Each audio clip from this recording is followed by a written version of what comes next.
Let's see. Welcome in on YouTube. Let's see, we're in week 11. We're live. Perfecto. Now Instagram, TikTok, we've been hanging out. We've been chatting in and out. If you're just coming in, welcome in. We're going to get started in just a few minutes. All right, here we go. Let me get our slide up. All right. Case study breakdown, week 11. We're going to be chatting all about our protocols. So we will bounce through these. All right, here we go. If you're catching the replay, oh no.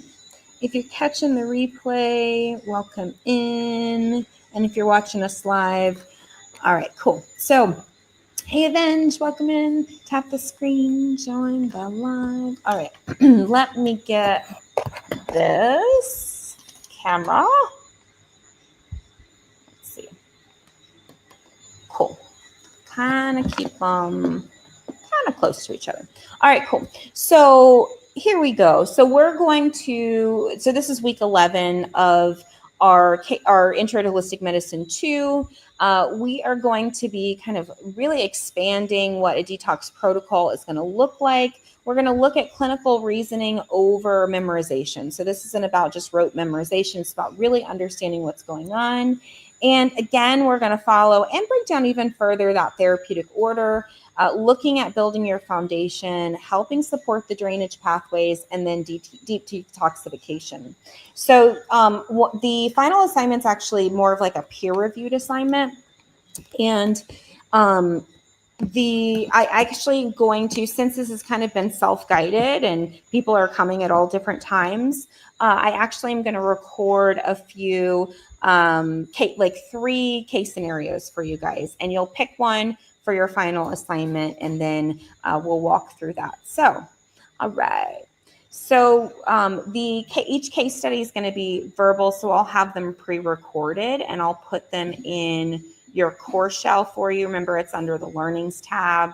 And so once you get your case study and you listen to it, you'll have 3 options. I'll put a summary in there.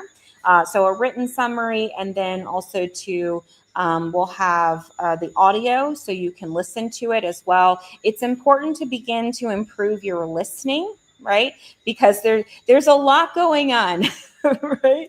And the theme I want you to understand is we can only meet people as deep as we're willing to meet ourselves, right? So our brains may be going, especially when something's new, right? Our brains are going, then our emotions are going, then our physical body, like our nervous system, is responding, reacting, doing all kinds of crazy things. And so we may not be congruent. So we have to begin to practice listening, and in motivational interviewing, we learned all about active listening, and that was part of Intro to Holistic Medicine 1. So we want to really practice that active listening. So definitely listen to kind of the walkthroughs and the case studies in your course shell.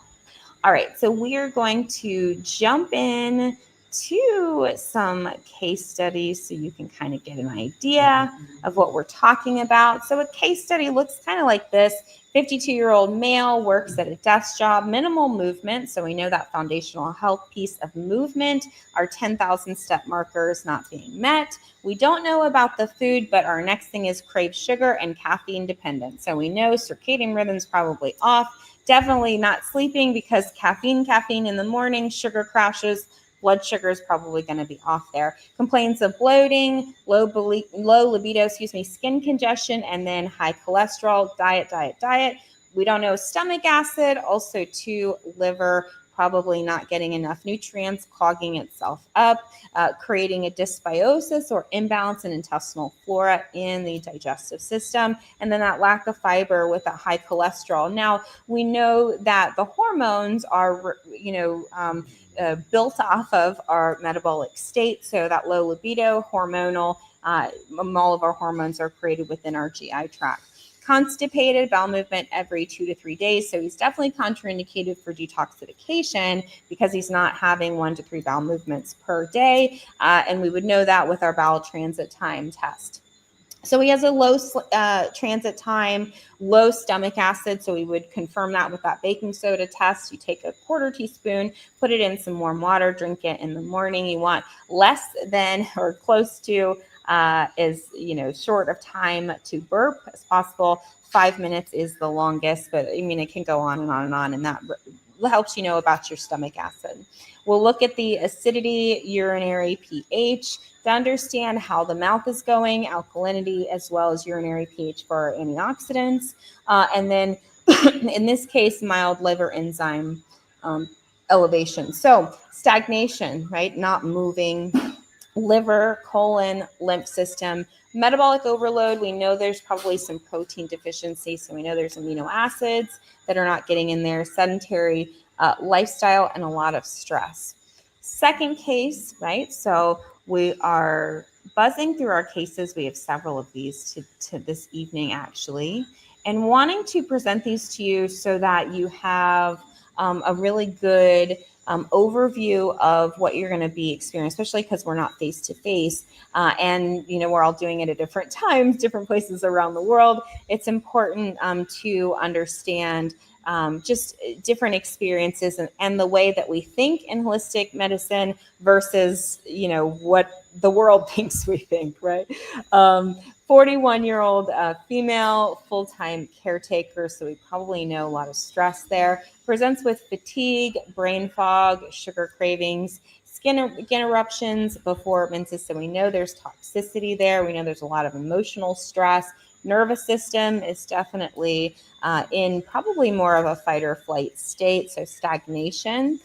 Crying spells, obviously a lot of grief, so heart opening, neck tension, taking on the responsibility, shallow breathing, that stress response, again, when we're taking on that burden. pH levels fluctuate, again, because that fight or flight response. Bowel movement's normal, but sometimes cortisol spikes happen, and so urgency can happen at times. Traumatic history, ACE score, which is adverse childhood experience score, is a 6. So that scoring is from 0 to 10. So 6 is high. And so nervous system really needs to be toned in a case like this, which is why it would be an emotional detox. Next case, and if you have any questions, feel free to drop them in as you guys kind of go in and out. Again, this is week 11 of Intro to Holistic Medicine 2, detoxification and elimination. So we're getting into case review and understanding case review and just the way of thinking, and we'll break this down. So I want you to I know I'm going through a lot of these right now, but I'm starting out simple, and then we'll break it down step by step how we get there. All right, so nutrient deficiency and over cleansing, 28-year-old, really holistic enthusiast.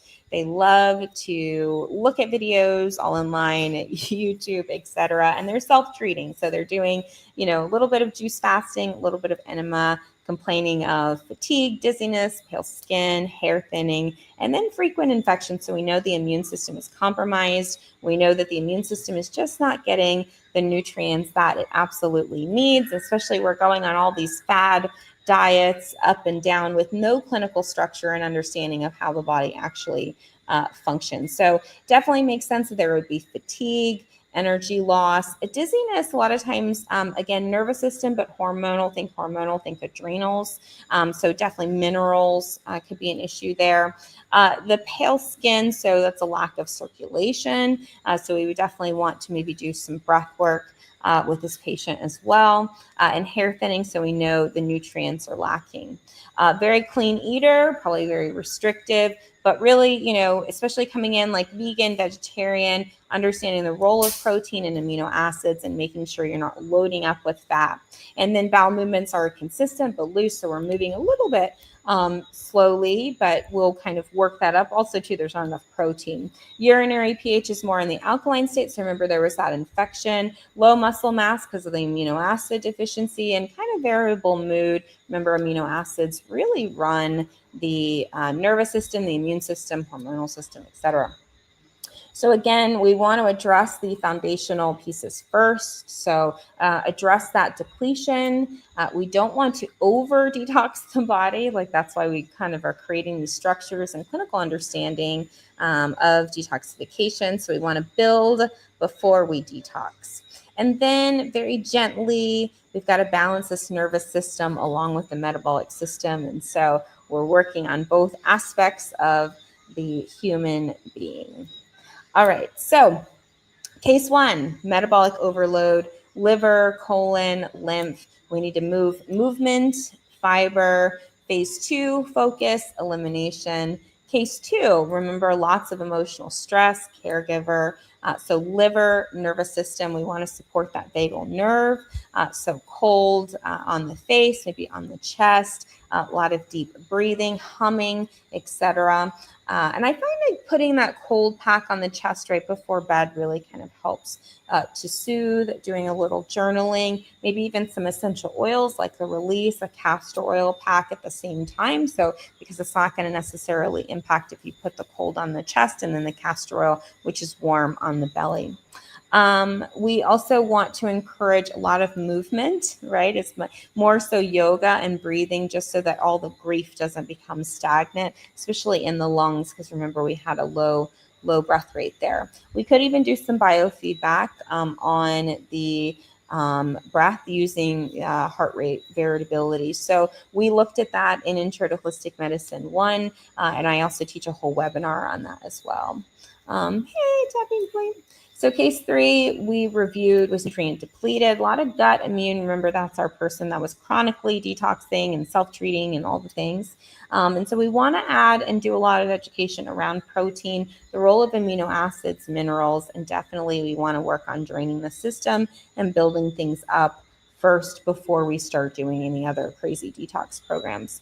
Before we get into the kind of the meat and potatoes, I just want to reiterate for you to have a certificate for this class of Intro to Holistic Medicine 2, you're going to choose one of the three pre-recorded. They'll be in the course shell, and you'll be able to outline your final project from that and then map it out, and I'll give you a structure. So I encourage you to really, try to make this more visual but for yourself by, maybe doing a symptom timeline.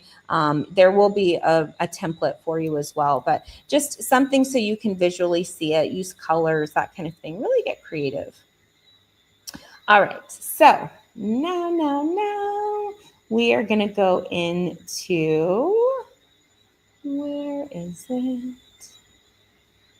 All right. Now we're really going to get into those deeper clinical pearls and nuances, So, all right. So how did we get to all of the things that you just said? Okay.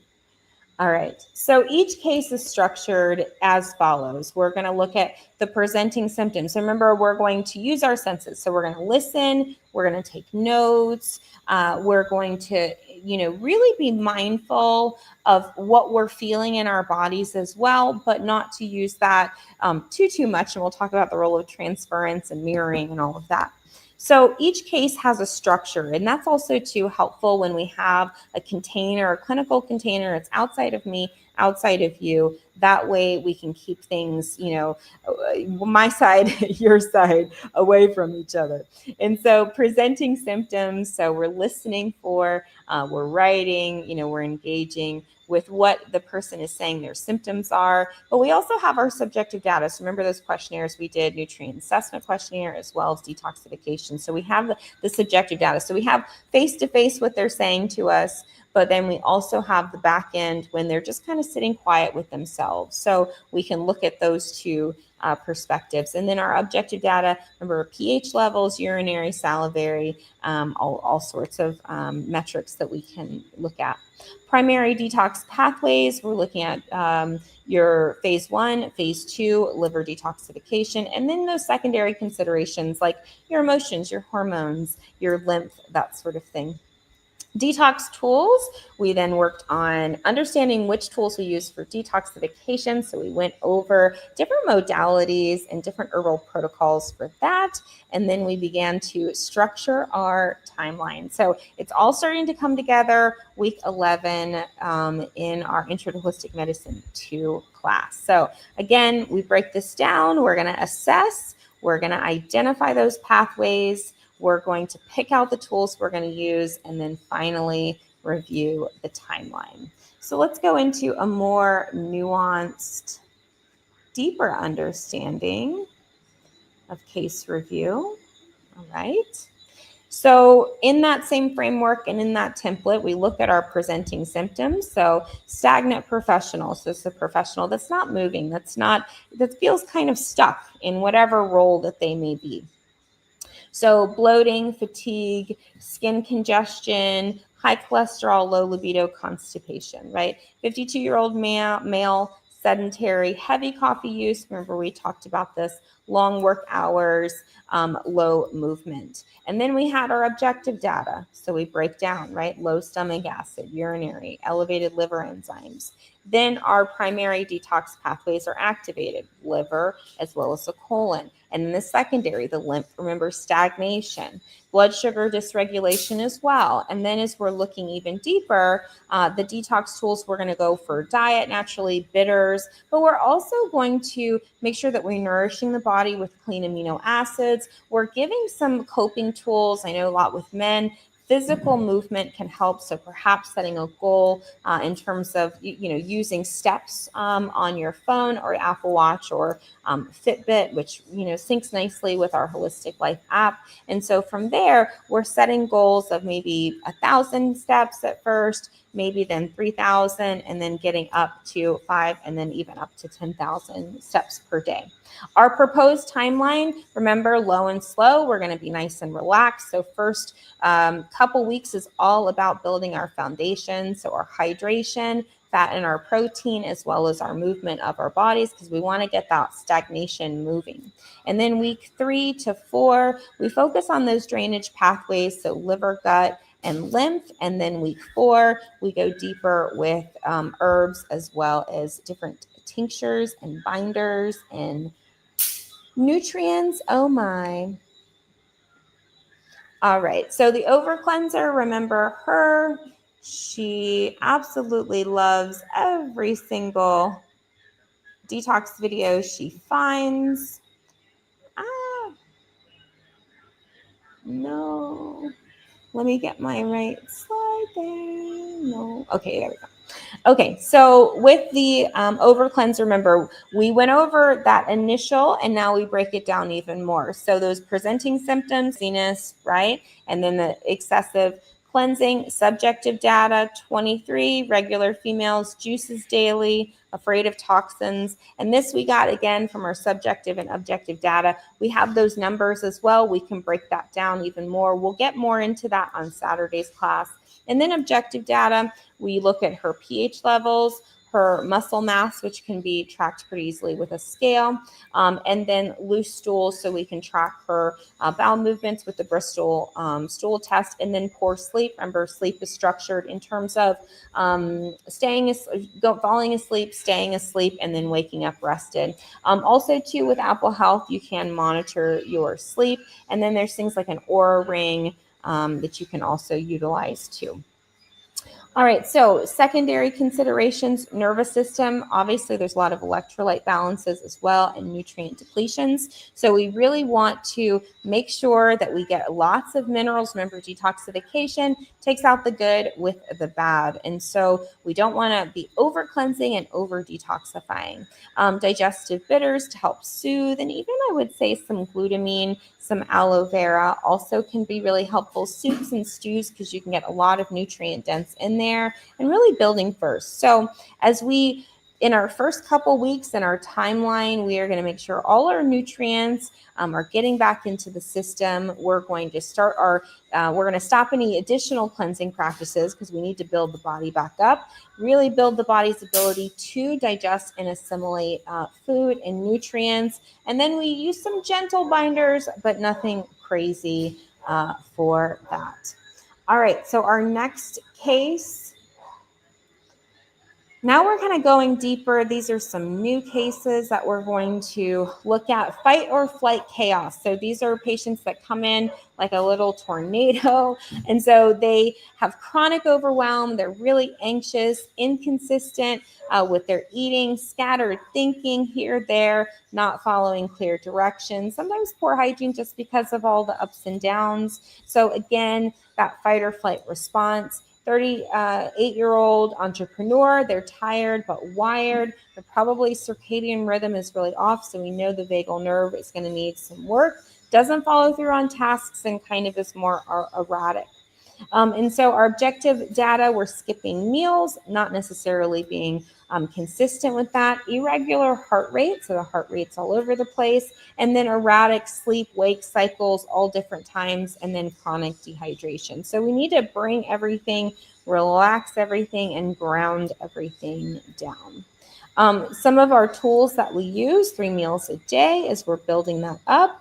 We really want to also look at that nervous system as secondary considerations. We also want to make sure that the HPA axis, the hypothalamus, pituitary, adrenal. So we haven't talked extensively about this, but really focus when you hear the hormones like that, you know, adrenals, that sort of thing. Think minerals and electrolytes to really replenish. We also want to make sure that the blood sugar is stable, so no more skipping meals because that can impact the blood sugar as being really erratic. Adaptogens, so holy basil is a really good one. Ashwagandha can also be a good one as well. And then parasympathetic reset practices, breath work, energy work, all of those things can really help. Yoga, movement. Our proposed timeline, we build that structure, stabilize the nervous system, and then we start to build more of that mitochondrial support and then more of that hormone nourishing. And then we're going to eventually, right, when the nervous system is ready, in that rest and digest, now we're going to introduce deeper detoxification protocols. All right, so now we're going to look at, all right, this particular case, again, in our structure, this patient is addicted to suffering. So the nervous system can become, especially if we've had a lot of trauma and we've had a lot of unresolved trauma, or we haven't looked at our trauma, we've just compartmentalized it, buried it, avoided it, repressed it, whatever we did with it, but we did not face it. The nervous system definitely keeps the score, as we know the body does. And so we want to be sensitive, but also aware of cases like this. They have severe complaints, pain, fatigue, gut issues. However, there's a lot of scatteredness, unwilling to follow advice or even take full responsibility. There's kind of this dichotomy there. Older female, tried everything, overly focused on symptoms. So it's always the symptom management and that anxiety. Very resistant to change, though. So again, there's that secondary gain that's happening. We know this because we do have some objective data, normal labs, but remember our nutritional assessment questionnaire that we did, it had several different areas that were affected. Disorganized protocol history. So we definitely know that this person may have some challenges with following through. Stages of change, so readiness assessments are going to be important because they have a lot of chronic stress patterns. So we want to have care when we're working with people like this. Primary detoxification pathways, gut and liver stagnation. Secondary considerations, again, they don't necessarily know they're resistant to change and healing, but based off of our stages of change, we can hear that. And so therefore we follow through in kind. And so a lot of times with cases like this, the identity becomes attached to being unwell because we get sympathy or empathy for not being well. And that can be very, again, it's avoidant because we don't want to look at self and we don't want to learn to self-soothe. Instead, we want to seek outside of self for self. So castor oil packs are so good for so many different reasons, but for soothing, nice fluffy blankets, weighted blankets, all of those things can be really helpful there. Boundaries and education on readiness is absolutely key. So we'll reinforce that a little bit later in the class. So our proposed timeline, we look at mindset and readiness. So again, we're going to look at stages of change a little bit later. We're going to review that. Remember that from our Intro to Holistic Medicine 1 way back. Now we're really going to focus in on listening for, because remember, we have these case studies to review. I will encourage you to listen to all of them and then pick one that you want to do your case study on. And so with this particular individual, because they're resistant, but they're not aware that they're resistant, we're really looking at our objective tools, because a lot of the communication, sometimes it has to be filtered, because there's so much that's not been unpacked, right? And so we don't know what is mental, emotional, physical, nervous system related, etc. So we really have to slow things down to make sure that, we're not missing anything. So our detoxification tools and patterns, lots of journal prompts, emotional journal prompts, reflective exercising, really sitting meditation can be helpful, and really taking accountability. But again, this particular individual may not be ready for what's being asked of them. So we really want to keep it easy and not force. All right. So our next individual here is our self-neglect denialist. This particular individual presents with obesity, diabetes, so a lot of the metabolic factors, simply because of self-neglect. And so multiple medications, may be compliant, maybe not compliant, but definitely avoids looking. And so this is a 59-year-old male, very resistant to change. That's why we're going to review the stages of change a little bit later on. They expect a lot of hand-holding, but again, you're a provider, you have healthy boundaries, you are, not, responsible for other people's healing. Everyone has to take personal responsibility. You are a guide, a teacher, a messenger. That is all. Doesn't really want to do a diet change, a little bit more on the fad diet side, actually. Our objective measures, so they came from their PCP, elevated hemoglobin A1C, high HSCRP, so inflammation, chronic constipation, acidic urinary pH, and no self-care. So naturally, this patient is not going to be good to detoxify, so that is contraindicated. But we want to really work slowly if that patient's ready. But again, we're going to review those stages of change so you can listen when you're listening to some of these cases as we go deeper into case review. So because there's so much emotional denial, and I said this on the doctors when I was on that, when we look at conscious communication and we look at the role of psychoneuroimmunology, the emotional manifestations of disease, and we look at things related to your sugar, right? Things related to your pancreas and being sweet to oneself, right? So this is more of a deep intrinsic mental, emotional self-neglect, right?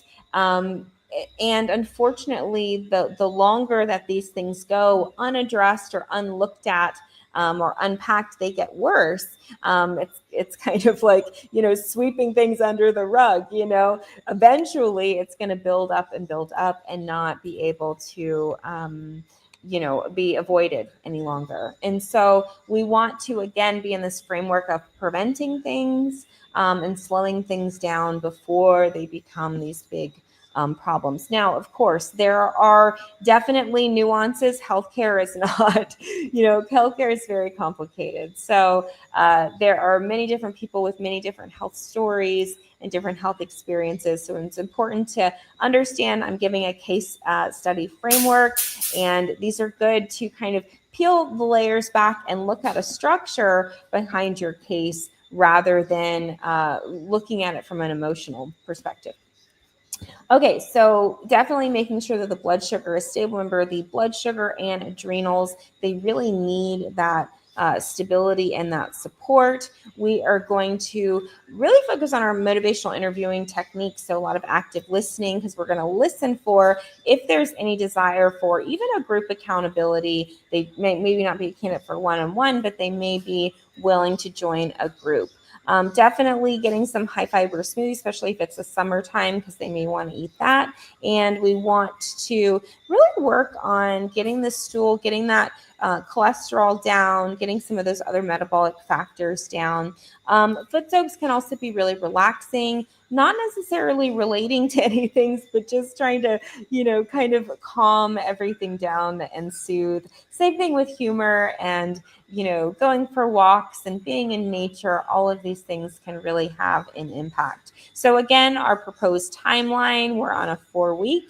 We want to build that rapport. We want to clarify our expectations, listen for those stages of change. And if we're going to move forward, focus in on the blood sugar and the bowels, getting those bowels moving, getting the blood sugar stable. And then at that point, we'll see, because again, we have to take these things one step at a time as we are looking and healing and all the good things.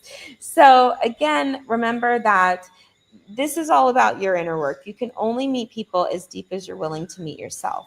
So being comfortable with yourself and physician heal thyself, knowing your body, understanding your body is critical in these matters. You are really your own first patient. So before you can guide others, you must begin to guide yourself. And before you educate, you must embody. Like if you don't know what it feels like to do some of these at-home tests, how can you guide people through, when something happens or something feels a certain way? Now, we're not all going to feel the same things, but having that personal experience, hands down, is the best medicine.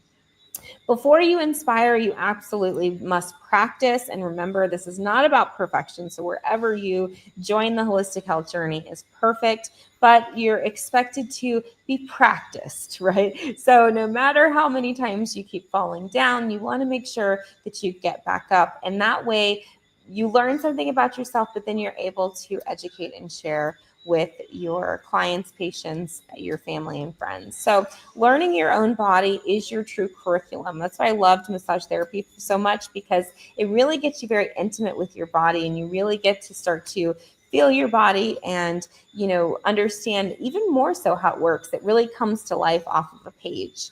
And so we want to track your patterns and your symptoms as you go along, because holistic medicine is not an out there thing. It's really an in here thing. And so we want to live and embody what you're actually teaching other people.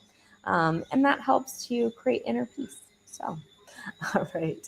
So just to recap on that, right? Your body is your curriculum. So, we're taking what is on this paper into real life. Your symptoms are your case studies, so helping you to determine, oh, what is that? Oh, okay, that's moving here. So really, bringing this to life. And so as you begin to heal yourself, you become your own testimony, and you really build on your credibility as a practitioner. So remember as well, our emotions, although they may be uncomfortable, they really are a medicine and really helps us to unlock our greater potential and purpose and higher self and spiritual connection. All right. All right. So remember, in our current colonized healthcare system, knowledge is power. Knowledge is being pulled into creating a more privatized healthcare system. We know holistic medicine and healing is our birthright, regardless of what socioeconomic standing that you're in. That's also why I like holistic medicine. A lot of times the answers are really simple, and I think it surprises people, because I think people are conditioned to look for the big bangs, but then they miss all the little subtle things along the way that have contributed to the big bang. So remember, I just want people to take away from this that, remember, WHO, health is a state that is created, right? Disease is a state that must be managed. So there's a big distinction between our practice and holistic medicine is very much wisdom shared. And so it's not designed to control, diagnose, or manage, but really be an exploration for both yourself as well as your patient. So I always like to say education, motivation, and inspiration for you to live a holistic lifestyle. And so Intro to Holistic Medicine 1 and 2 has been designed for you to really reclaim your body and reclaim your health. And so Intro to Holistic Medicine 1, as we'll discuss a little bit later, all about nutrient deficiencies, and Intro to Holistic Medicine 2, detoxification as well as elimination. And this is about bringing you back to your knowing, your intuition, understanding how your body functions so that you can prevent disease instead of diagnose and manage it. Prevention, prevention, prevention, worth a pound of cure. So you're learning how to be your own internal healer in and of itself outside of this colonized healthcare system. So definitely it's about you taking your power back and being realistic. So when you don't heal yourself, your patients, clients, et cetera, are going to be reflections of unhealed wounds, right? We talked a little bit about that in the Intro to Holistic Medicine 1. So we want to be healed and show up healed. So we recognize, right, that patients will come in and they can trigger our emotional wounds, right? And we can also understand that if we overextend or over-identify with a person's pain, we want to have a healthy level of sympathy and empathy, but we don't want it to turn into responsibility, right? There's such this, teeter-totter balance of that. We want to make sure we don't blur our boundaries and blur our lines when we are providing a service and help, because everyone has to put on their own oxygen mask. It may fall down, but we all have to put it on first. So we don't want to get into the savior and ego trap. We're not here to rescue people, and we're also not here to control people either, which a lot of times is in that diagnose and manage model. So that is a practitioner that, again, has some wounding to work out. Again, it's not about being perfect, but really being more practiced, and practiced means self-awareness. So a healed practitioner holds on to their boundaries, holds on to their space and their agency. And so they also can look at projection and transference. So they know themselves, and to the point where they can really see that and make the necessary shifts in their boundaries to prevent that. We want to model energetic safety, right? So I want to keep my stuff on my side of the street, your stuff on your side of the street. We're coming in the center to collaborate because we want to mirror the possibility for their own healing and their own resurrection, if you will, or their own agency and sovereignty. So why do we want to keep this container healthy, right? Our core values are always going to be our compass.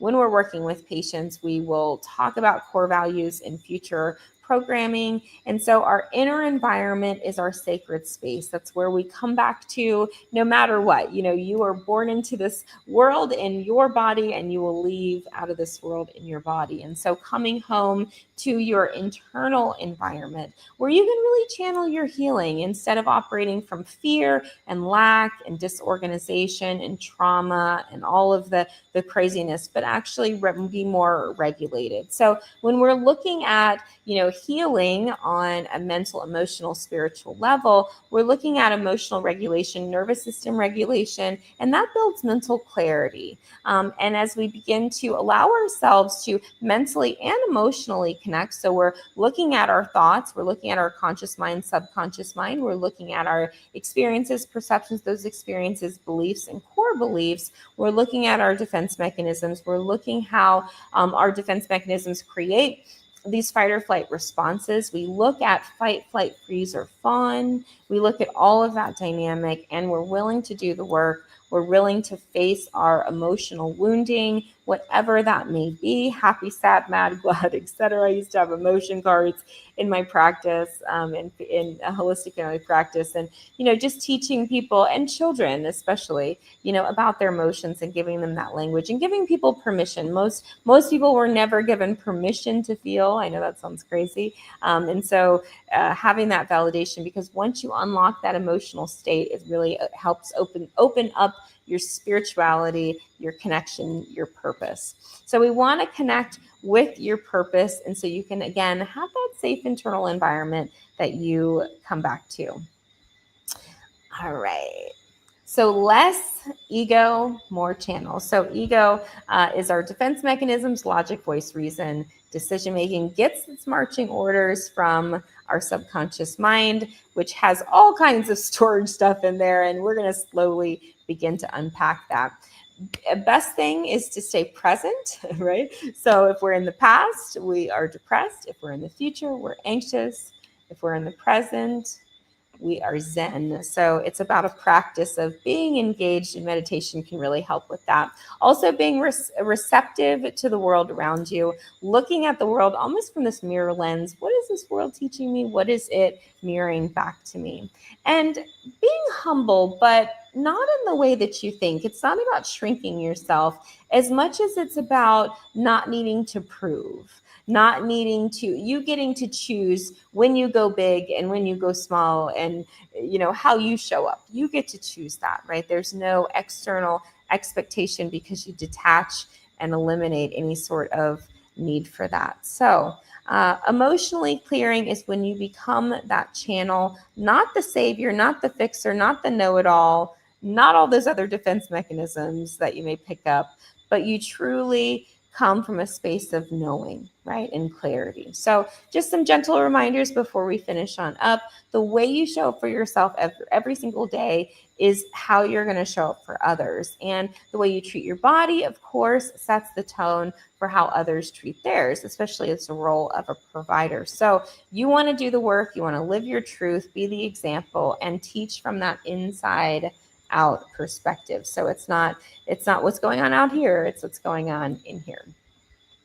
All right, so we're going to finish up here with scientific method just to bring it all home. 6 steps to the scientific method. Remember, we're not diagnosing and managing. Instead, we're looking for the root cause. So we're putting our detective caps on. So we're looking at from observation perspective, what are we seeing? What's showing up? What are we, what symptoms, what behaviors, what patternings? And then our hypothesis, why do we think this is happening? Or why do we think this has happened, right? And so is the person out of balance, trauma, toxic overload, etc., right? Hey, Maga Naga. Hey, little sassy, right? And then we've collected all of this data. So what are we looking at? What are our baselines? How has it changed? How has it not changed, etc.? Is it different, vastly different from what I was told? So was I told this, but it's showing up this, right? Incongruence. Are we questioning, right? Questioning ourselves even, right? Like we don't know all the answers. And so we want to look at from this perspective of what's happening right now. I want to be curious. What is my body trying to tell me? And then experimenting. I almost said experiencing. Experimenting, right? So what happens if I add water, right? And if I just focus on drinking a gallon of water a day, what happens? Then what happens if I start adding minerals to that water? Or what happens if I start adding electrolytes to that water? It's the building, right, and the healing. And so we want to look at our case from that scientific perspective, that scientific process, that our container. So just to bring that to the forefront, especially as we finish out our week 11. All right, so stages of change, just a little recap. I'll work through these relatively quickly. I probably should have put them on one slide. And so this is our trans-theoretical model. This psychological model explains how people change, and why they change. So pre-contemplation, these people and are listening, they don't have a problem. They don't need to do anything about it. What are you talking about, etc. They're typically avoiding, repressing, and denying, not willing to change, very, very stubborn. So with these, you can plant seeds, you can ask questions, model some possibilities, but you're not going to put a whole bunch of effort into this pre-contemplative stage. So our second, which is our contemplative, I'm thinking about things are, maybe there is something to this kind of thing, maybe it's not all, in your head sort of business. Let me see this. Okay, yeah. So contemplation. So something's a little bit off. They may not be aware of what it is. They may be ambivalent. And so your role is to validate, acknowledge, support, give clarity, and then simple education, make it accessible, and then small wins if they're ready to even take those wins in. Oh my gosh. Okay, let's see. My slides on here are like all out of whack. Let me see. All right, so this is our maintenance slide. That's our action slide. Okay, I'll leave it at action. We're on preparation though. So I'm thinking about doing something. I haven't quite done it yet, but I'm thinking about it. I'm preparing it. Maybe I should look it up. Maybe I should read a book. Maybe I should. They may begin researching, but that energy is not quite there yet. So your role is really to give them resources, right?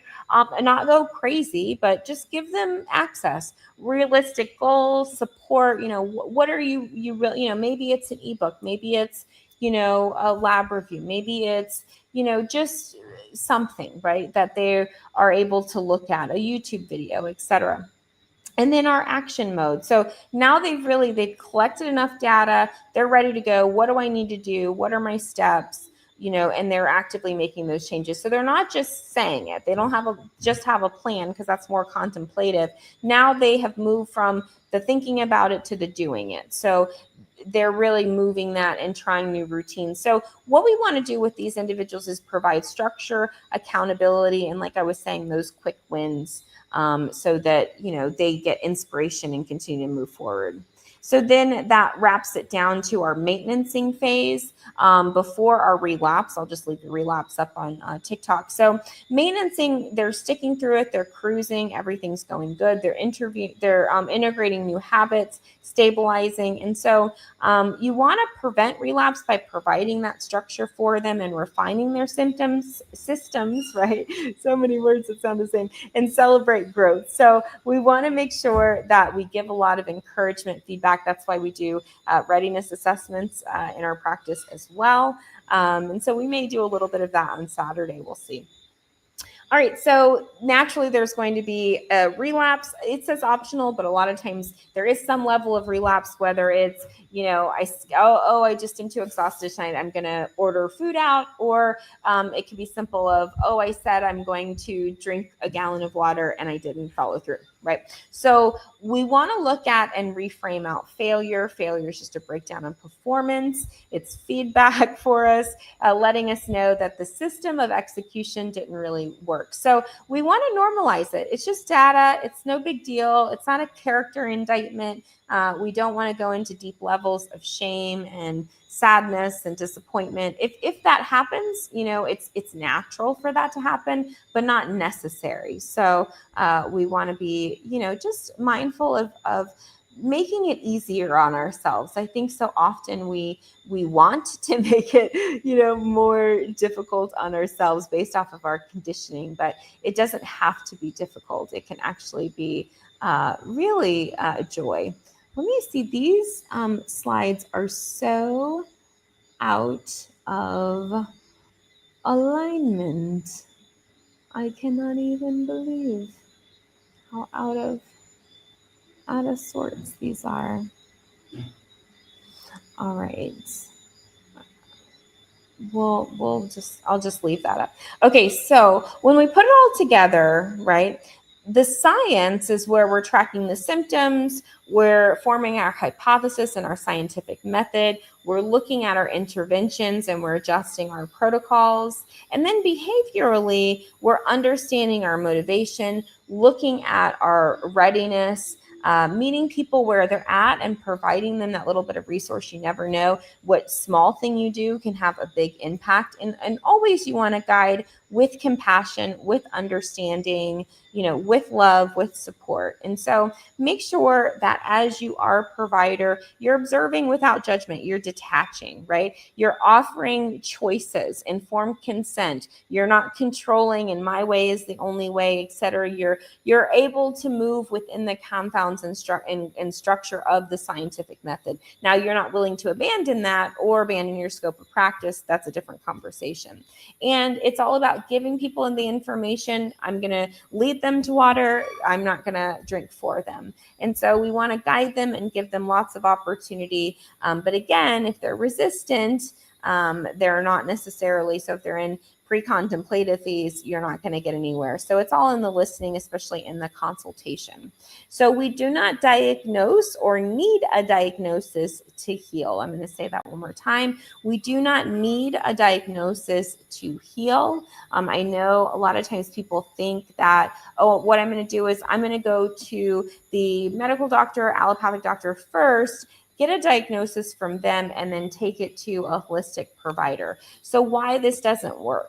Because these are two different systems, right? So we look at the allopathic healthcare system was built by Rockefeller, who had a hand both in education as well as healthcare, and also was really big into oil, petroleum, and that's what started the pharmaceutical industry. So lots of depth there. So a diagnosis is just a product of that. It's a labeling system. Oftentimes patients have imbalances way before. People don't just wake up, with certain conditions. Sometimes they do, but most of the time it's really based off of unconscious neglect, conscious or unconscious neglect. So we want to start, right, the sooner rather than later. Holistic medicine, we know that symptoms are not something to fear, but really it's information for our body telling us what's going on. So our discomfort really becomes our data, and it's learning how to structure it and how to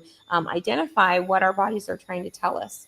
Healing begins long before a diagnosis, so you don't need a diagnosis to start healing. You can start healing pretty much today. So diagnoses, I don't want to discredit them completely, but they are typically more geared towards insurance and insurance billing and medical coding. It's not required to be able to actually transform the body. So we put a lot of stock and a lot of emphasis on that framework. And while that framework may be important, it's only this much, like 10% of the actual story. So you don't need permission to hydrate your body, right? But if you do, I'm giving you permission, half your body weight in ounces in water. Make sure that you're getting restful sleep. Remember, sleep is in 3 parts: falling asleep, staying asleep, waking up refreshed, nourishing your cells. Think minerals, think electrolytes, think essential fatty acids, all of those things. Reducing your toxic load. So that's why we go through all this work for detoxification. And remember, movement, all those secondary drainage pathways, movement, emotions, breath,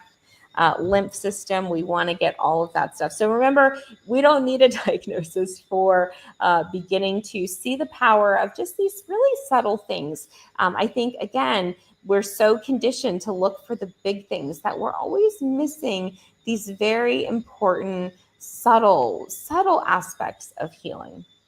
So primary cares and holistic healthcare. So I love primary cares. They do serve a role in the healthcare system, but I just want to define primary care treatment. And allopathy is not the enemy. They're a tool, a structure, a discipline. It's just, I want to make sure that you understand the distinction, because the lines get so blurred. In allopathy, the education and the system and the training, all of it is a diagnose and manage model. So they're looking at pathology, they're looking to identify and diagnose a condition using a set of metrics that's been predetermined. And so typically protocols will include medications, surgical interventions. And so if a primary care is using naturally occurring substances, just they need to make sure that they have that additional training to understand how, because terrain theory is like so different from the diagnose and manage model. So it's not about, oh, instead of taking a statin, I'm going to switch a patient to red yeast rice, right? It's not alternative medicine. And so that sometimes gets lost. So sometimes allopathic providers getting into this field, what they'll just do is they'll replace the pharmaceutical for an herb or something like that, not really understanding that that's not how terrain theory works. Allopathy is really good for acute and emergency care, and it uses that germ theory model, which we talked about in Intro to Holistic Medicine 1. Remember, holistic medicine is all about prevention, optimization, terrain support, root cause resolution. So that's why it's so in depth.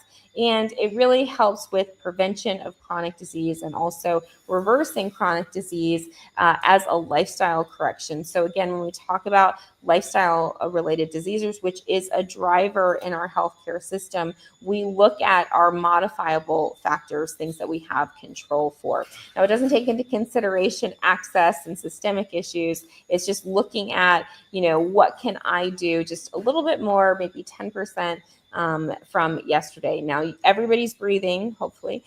And so you can always do 10% more breathing than you did yesterday. So we use the terrain theory model in naturopathy. Hey, hello, how are you? That's in. Good to see you. Thank you for coming in.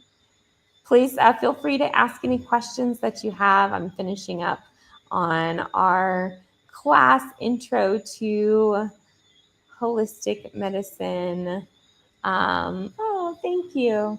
All right, cool. So just as a recap of germ theory and terrain theory, remember germ theory is in conventional medicine founded by Louis Pasteur and suggests that, oh, thank you for the heart me. It suggests that illness is caused by an external pathogen, a bacteria, a virus, etc. The body's just helpless and all of these evil germs around us are invading us. And so the solution is to kill the germs. So antibiotics, antivirals, inoculations, etc. But that's only one piece of the puzzle. Remember, terrain theory, which was founded by Antoine Béchamp, was around the same time, a little less popular and a lot less political, so didn't get as much airtime.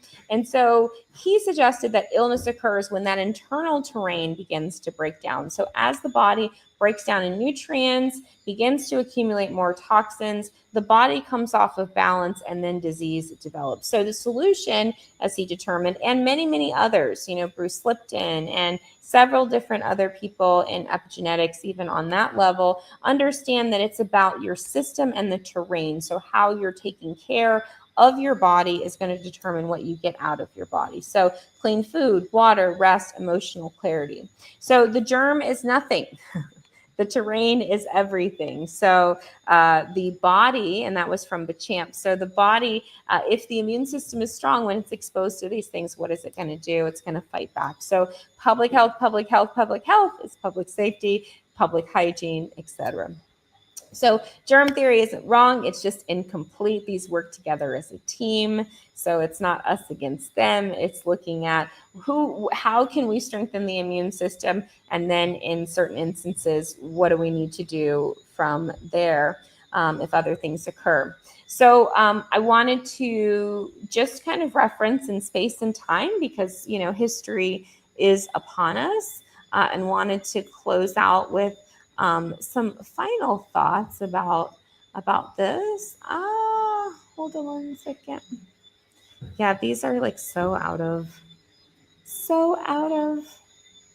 line. Here, that one's not. Okay, I will leave that one up there. So what's happening right now are cuts in vaccination funding and really healthcare access and tons of studies and people are being laid off and just a lot of instability around public health. Public health thrives off of stability. So having plans ahead of time, being more proactive instead of reactive. And so when you have people at the helm that don't know what they're doing, have no experience, and it's really just more for financial factors, and especially on that level, it's really difficult, and it really leaves a lot of people and a lot of nuance off. So just want to bring this to your attention that not only their cuts to the vaccination program, there's also going to be closures of many rural hospitals just because of budgetary constraints. A lot of these rural hospitals are not self-funded. They are funded by Medicare, Medicaid, et cetera. So when those budget cuts happen, the patient population in the area just cannot afford to keep the place operating. So These are definitely public health crisis issues in the making. And so while we know that vaccines were built on the germ theory model, without them, the burden is going to shift back to our basics. And so what are our basics? Clean water, sanitation, nutrition, your daily habits, and again, building your immune system up. So we'll do a lot more immune system education, especially as we get closer to the season changes. So public health is an infrastructure. And so if there is a loss of access, personal accountability is really going to need to take hold. So making sure that you are, beginning to take more personal accountability and responsibility with your health, especially with chronic conditions, diabetes, hypertension that have a lot of modifiable risk factors. Those are things that you can do lifestyle related. Also to take care of infections. So any kind of coughing, rattling, mucus, don't let that just go. Please address it. Vitamin C, zinc, lots of rest, hydration, etc. Also being mindful of skin or urinary tract infections. Also being mindful during perinatal, prenatal care. I have a conversation coming up on Friday with the Ruth Collective, and really doing some great work with female health. Maternal mortality is obviously going to be sky high, and just access issues in general for people to have access to healthcare, especially with complications. So pain, fatigue, and autoimmune flares, those require ongoing symptom management. So anything that we can do to reduce toxicity within the body, which of course is going to reduce inflammation as well. So make sure that we understand that holistic healthcare isn't just a luxury anymore. It's becoming actually, more prevalent than ever. Before we had this healthcare system, we somehow managed to heal ourselves. So it is possible. We just really need to begin to believe in ourselves more, and again, take our power back. So how we do that is that we begin to learn our body. We begin to track our data instead of avoid our data. How many grams of protein have you eaten today? How many ounces of water? We begin to nourish those terrains, so getting those drainage pathways working better, whether it's through minerals, electrolytes, yummy B complexes. And then we want to take all the stress and the shame and the fear and all that out of it, and become more of a practice and a daily act of self-love and self-acceptance and self-appreciation. So as you begin to build every single day on your health, it's going to pay you back in dividends. You really are the healer that you've been waiting for. I know we're always seeking outside of ourselves for answers, but I can definitely assure you that all the answers you need are within yourself, whether you're going to be guided, led to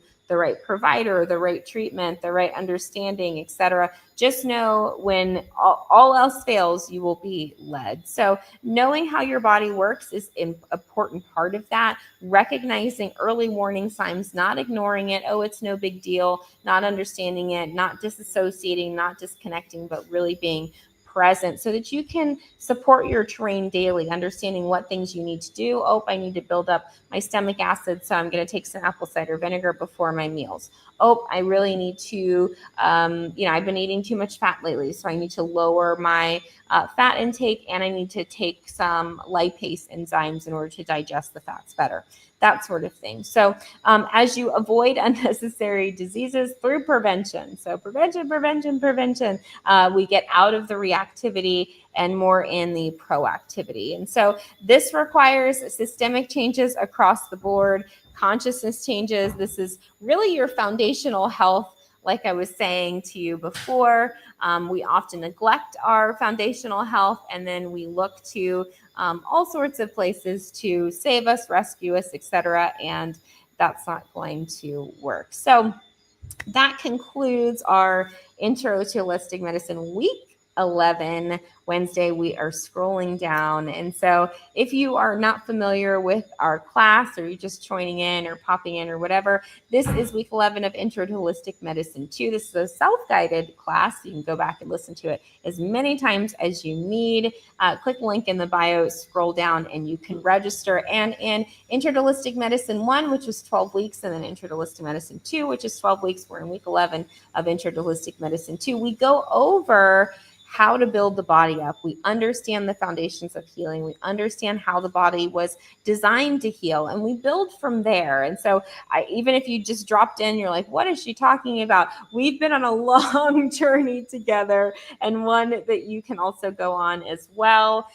We also have our communities, which we'll talk about shortly. So our Intro to Holistic Medicine 1 and 2 is a package that we present to you. It's our foundational training, a prerequisite to go into holistic health coaching. It's definitely rigorous. There's a lot of science involved with it, but it's important to me to have a clinical structure and build a legacy that I have learned from healing. Because let's face it, if I don't pass this on to the next generation of holistic healers, it may not go forward. And so looking forward into the future, especially as public health changes, etc. So definitely consider these courses. They're great for people that are just beginning, that want to learn how to heal themselves naturally, future coaches, healthcare professionals. We kind of see them all. We also have a supportive community where you'll get your discussion topics in there and different resources. I'm building out a whole digital library right now that I'm really excited about launching. That's kind of also why I've not lost momentum, but definitely winding down on this part and trying to toggle two different aspects. We do have free communities. There's 3 of them. Holistic Lifestyle Community, which is for healing you and your family, things, resources around healthy eating, recipe guides, natural remedies, etc. Access to our Life app, which we'll talk about shortly, as well as any sort of nutraceuticals, which are pharmaceutical grade supplements. If you need that, access issues can be challenging. And so also new course releases, any of my weekly discussions, group coaching announcements, tools for mindset, emotion, lifestyle, and more. Again, click the link in the bio and then scroll down to the button that says Holistic Lifestyle Community. Great way to stay connected. And then, as I alluded to before, the Holistic Life app, where you can again put the power of your health back in your hands. It's a free app. You can track your data, sync it up to your Apple Health, etc. And it will track your steps, your water, your heart rate, your BP, all sorts of things. I can track over 350 data points. You can shoot me a message and ask if you want to, have an interpretation of them. We also put labs and any kind of wellness protocols that you may be on. So we do everything custom designed.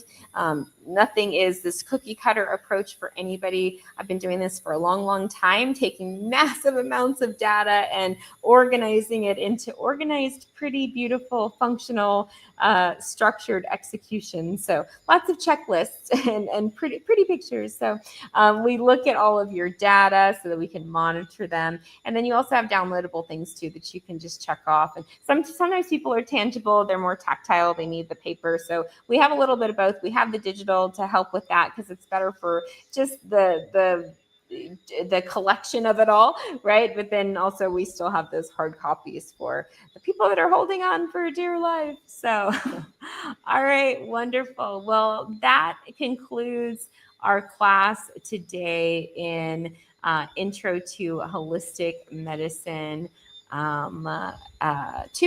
and I had to think about it. We are in week 11. So this is Wednesday's class. We are concluding on Saturday at 11 a.m. Eastern Standard Time. I will be teaching, again, a little bit deeper class. So building upon what we learned about that, I'll be streaming it live on all the platforms. Unfortunately, LinkedIn was having a little bit of issues tonight. So sorry, guys, I'll have to post it afterwards on LinkedIn. But we're going to get deeper into case study integration, looking at boundaries, this relationship between boundaries, which is outside of yourself, and also being the inner healer, taking care of yourself and what that looks like. Remember, we can only help people as deep as we're willing to heal ourselves. So we want to be a deep sea diver. We want to really be in the business of looking and practicing. Remember, not perfection, practicing, and then being able to expand and go from there. So thank you guys so much for coming in this evening. And I know people were kind of in and out and in and out and in and out, and all is well. If you are in this course, it is a self-guided class, and so you'll get the replay afterwards. And so if you're interested in this class, welcome in. Thank you. I'm Dr. Steele. I always like to say that I went to school so that you don't have to. I'm a board certified naturopathic doctor. I have 7 degrees in my field, all in the natural healthcare space. And I had a family practice for 15 years and treated over 40,000 patients, all in general family practice. So a lot of fun and helping people heal. And now my work is so much bigger than Virginia. It's more global, to educate people about the healthcare system, because it's not a matter of if, it's when. And so it is collapsing. Access issues are going to, prevail. Destabilization is going to happen in the healthcare system. So we want to get prepared now. Remember, prevention is worth a pound of cure, not necessarily being reactive, but proactive and doing the things that you need to do every single day to manage your health state. Remember, health is a state that we create, right? A diagnosis is just a sophisticated labeling system, and we don't have to wait until we get a diagnosis to heal. We can start with our foundational health pieces, such as drinking half our body weight in ounces in water, making sure we're eating adequate amounts of protein for those